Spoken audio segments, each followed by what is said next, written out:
Hi, I'm Rachel, and welcome to my NaNoWriMo 2024 Week 3 vlog. We are rapidly reaching the midpoint of this project, much like the sun is rapidly washing me out of this frame, so I guess I should be quick. I have hopes, of course, for my word count and, keeping consistent and pulling ahead. But I also do have some NaNoWriMo stuff going on throughout the week. I am hoping to get to a play and a movie and so forth, to spice up my blogging life, and keep with my usual schedule of doing things and giving me fun stuff to ruminate on. And I'll take you along with me on that journey and also on the general writing journey. But today I figure my biggest treat might be to share some quick in the moment thoughts of the Goodreads Choice Awards. The first round just opened, and that's another thing I do like to geek out about, NaNoBlogmo and etc. And we'll see what I think of these buzzy titles and if I've actually heard or, heaven forbid, read any of them. All right, and maybe with some construction noise in the background, here are the 2024 Goodreads Choice Awards. What do we have here? I'm going to start with fiction. Okay, so far nothing's looking all that familiar. I don't feel like this is my best year for keeping on top of the buzz. I recognize Leon Morty, but it's Galen Hildebrand. But oh, there's Tommy Orange, Joe Kong, Martyr, okay, etc., etc. Now there's Sally Rooney and Elizabeth Strout. I have not actually read any of these. Not too surprising. What is my luck with historical fiction? Katie Quinn, Jodi Picoult. Oh, I really wanted to read The Lion Women of Tehran. That's one's, I think, the most interesting to me so far. I haven't actually gotten to it yet. There's James, okay, not surprised by that. There's the Elif Shafak, the newest one. I didn't think Linda Cohen-Loigman was actually that buzzy and popular, but I guess I'm wrong. I've read her before, but I haven't read this one. None of these. All right, I have read a romantasy this year, but I don't know if it would actually be famous enough to make it onto here. Probably not. Yeah, I'm not seeing it, but I know Honey Witch I've seen around. There's the Zodiac Academy again. All right, ooh, I think I've heard of Gold. I don't know. Yeah, oh, I'm excited. There is A Dark and Drowning Tide, which is on my TBR. I have not read it yet. Now I kind of wish I had, so maybe I could vote for it, but it's definitely on my list, a Jewish romantasy. I read another Jewish romantasy, which is not here. And fantasy, okay, here we go. We got The Familiar by Leigh Bardugo. Not very surprising, but I have actually read that, so that's exciting. I enjoyed that one. Let's see, who else? Well, J. Kristoff. Let's see, Kingfisher. Okay. Etc. Academy of Myers. Some of these look familiar. T.J. Klune. But yeah, in terms of what I've read, it's only The Familiar, but that gets me some clout, right? Coming into science fiction, I'm assuming that the new James R. Corey one will be on here. Maybe. So far, not seeing it. Okay, ooh, there's that Orbital by Samantha Harvey. I think it's a little literary, which maybe could be interesting. Or In Ascension, I think that's sort of the same. I've heard about it in some literary circles, or maybe even The Other Valley, maybe. Okay, here we go. There's The Mercy of Gods by James S.A. Corey. Read that, enjoyed that. So nice to have something to vote for here as well. Ooh, and we have a new category, audiobook. I'm not sure what to do with this one. I read, widely for audiobooks as well. So have I read any of these? They all look pretty, well, I guess unsurprisingly popular. Kristen Hanna, Leon Morty, Liz Cheney, Emily Henry, Sally Rooney again, James Percival. Nope, nothing for me, but that I've, listened to or read, but interesting, I guess. This is another commentary on the times. All right, in young adult fantasy, I actually didn't read any, I don't think, new titles this year, which is unfortunate, so I probably won't be able to vote. Rebecca Ross and looks familiar, and Tahara Mafi. And there's Air by Saba Tahir, which I definitely do want to get to, ultimately. And there's Where the Library Hides, sounds like about a library, so that looks interesting as well. But no, yeah, I haven't actually read any this year. Yep, alas. And finally, history and biography. Nothing science anymore, I guess, but I do like history and biography, what can I say? And I have not yet read any of these, but I assume I might be for the BookTube prize next year. Waiting for the metro to take me to the DCJCC to see a tragic 3-hour play right after work. Very interesting scheduling I have going on, but I have to write something for my Jewish DC blog, and I love plays. We'll see how it goes.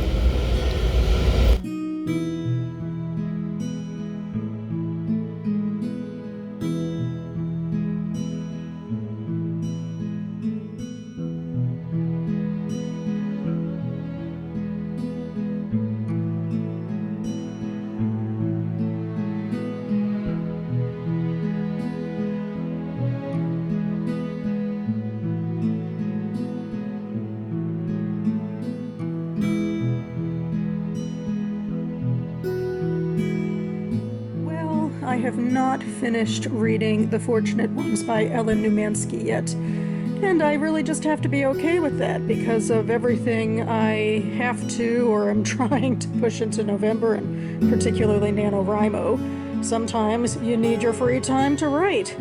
And so I do hope I will be finishing this soon. I can say about halfway through that I think I'm enjoying this more even than I thought. You know, this title, The Fortunate Ones, it's very similar to We Were the Lucky Ones by Georgia Hunter. And these are both Holocaust stories as well. And We Were the Lucky Ones, you know, became pretty popular, became a Hulu series, etc. I even wrote about it. This one, less so.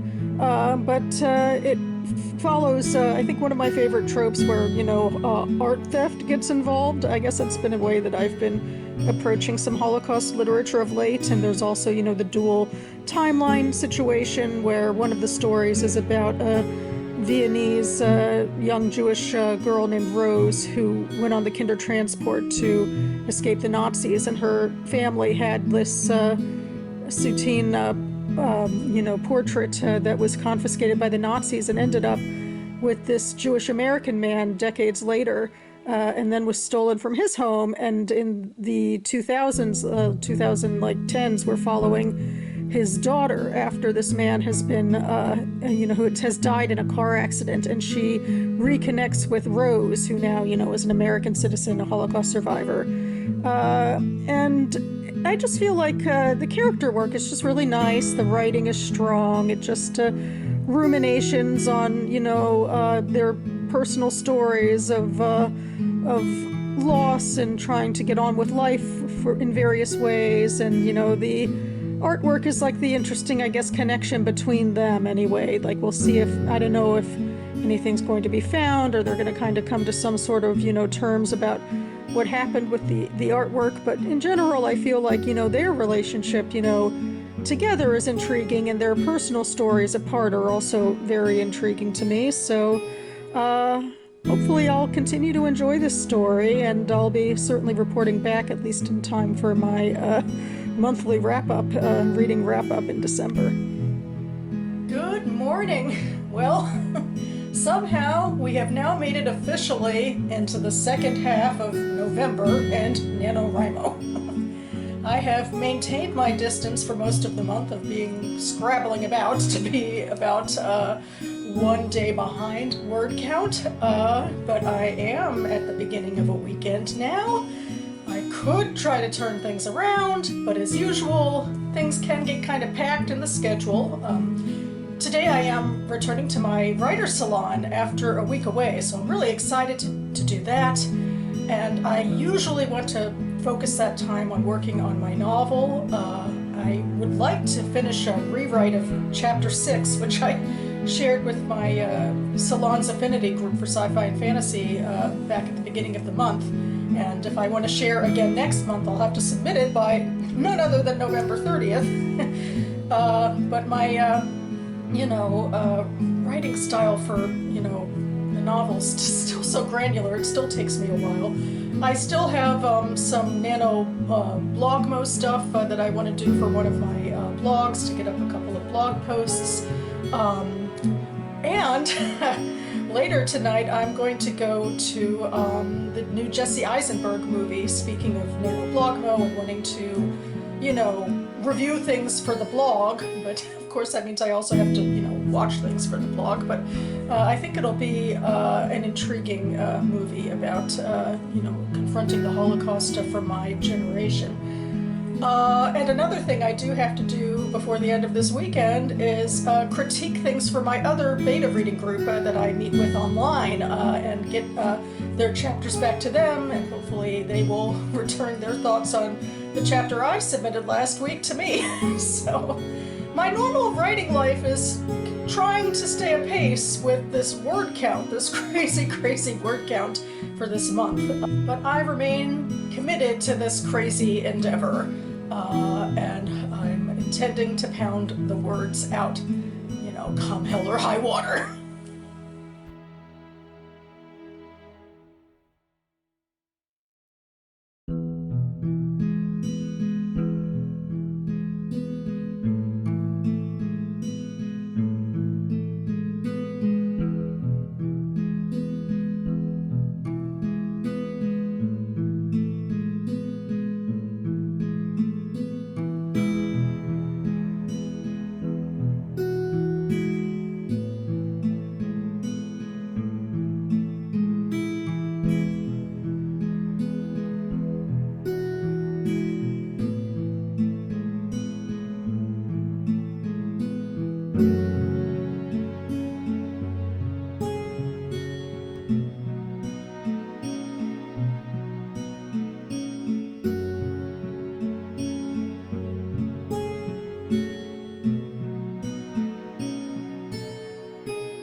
Book I haven't quite finished this week, I present The Map of Salt and Stars by Zane Jokadar.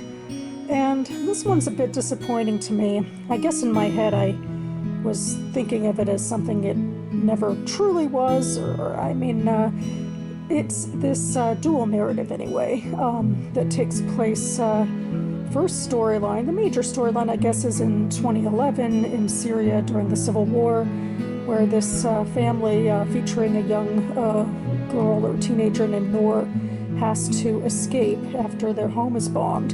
And they travel throughout the Middle East and into Africa. And it kind of sort of follows this myth or story that they already knew, the family already knew, about this female map maker in the 12th century who disguised herself as a boy to join map makers in, mapping the known world of the time.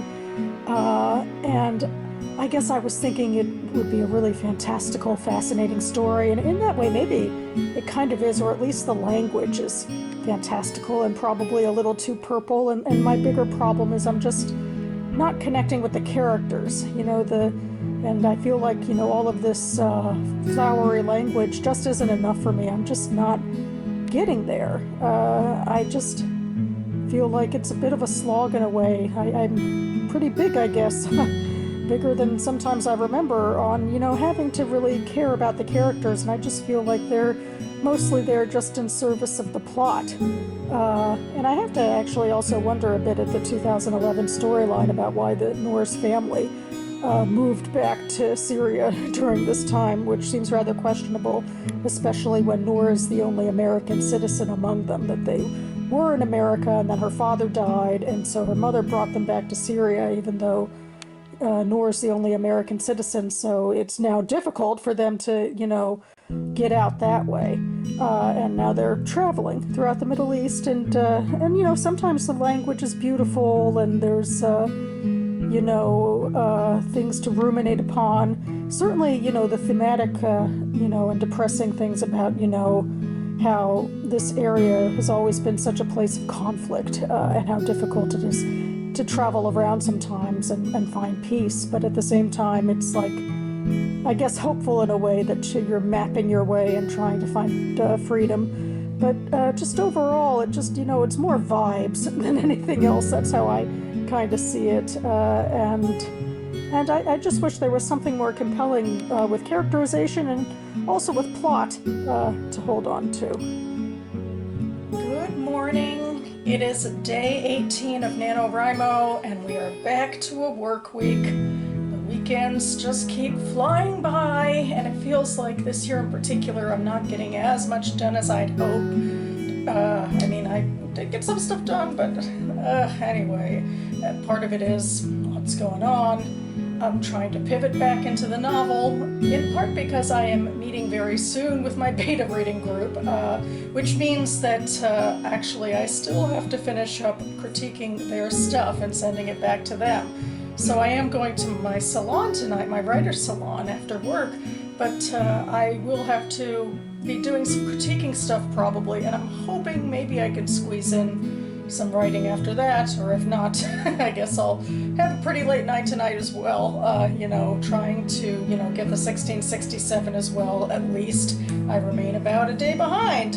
I do have some Rebel writing that I think could hopefully help me out in that capacity. I'm just trying to juggle when to do what. In terms of the novel, I want to get back to rewriting chapter 6, and probably after I talk to my beta reading group, hopefully I'll feel confident to continue with drafting the new chapters, although I'm a little anxious. Who knows if I'll want to, fix something in chapter 44 before I do that, but that's just, I don't know. I sometimes I have trouble with that, like when I want to fix something, I have trouble moving on, but at this point of the game, especially with Nano and wanting to, actually make progress on the drafting, I could try to ignore that more and say, just because you want to fix something doesn't mean you have to do it now. Pretend it's fixed.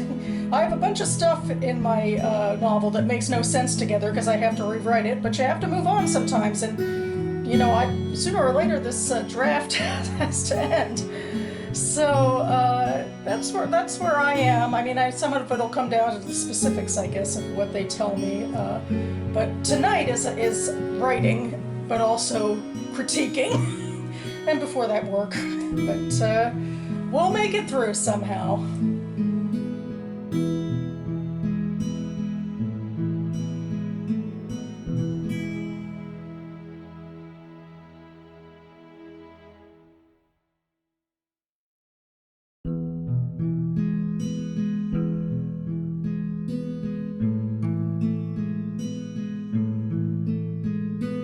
Feeling excitedly invigorated after meeting with my beta reading group tonight, despite the fact that I have all sorts of, I think, pacing and other problems. I still got to talk in a lot of detail about things I was trying to do and wanted to do, and got some great feedback, and it kind of made me think that overall I am on the right track. I think it's fun too. I mean, it's interesting. I talked in my earlier video about sharing my novel with another group, and they're less invested in my story, whereas this group, I don't know if it's because we've been doing it for long enough that I've cowed them into submission, but they're invested in my story, and more importantly, invested in my character. And it's been several months since they even read my story, and you forget a lot of story details, but they were like, "I'm so excited, we liked getting back together with your character." So those sorts of positive feedbacks, I guess, can really get you going, which is great for me because I've been struggling a lot with motivation. I've been trying to write and rewrite and say, how good is my writing? Is it crap? Why can't I automatically think of the details I need to? And I know I should really just, ramble out whatever the hell I need to keep the words up by this point or any point of Nano. But I just feel more invested in the story, even if, as I go about now with the writing, maybe obviously this will be some rough stuff in here, but I think the gist of it, there's a gist, and I think I'm in the right place with my gist. Although I am still working from both ends. I'm trying to rewrite something from the very beginning, and then I also do want to keep drafting the very end. I have 4 more chapters that I just need to draft the first draft of these 4 chapters, and then the book will be done. At least, some sort of, if not cohesive story, some, end, beginning to end of the story will be done if I get to the end of these 4 chapters. So, yeah, there is a lot on my plate, and Nano is slowly coming to its end, just as I am now at the end of week 3 of this vlog. And I will leave with the promise of continuing to go forth and continuing to write. And hopefully this will lead to more great milestones reached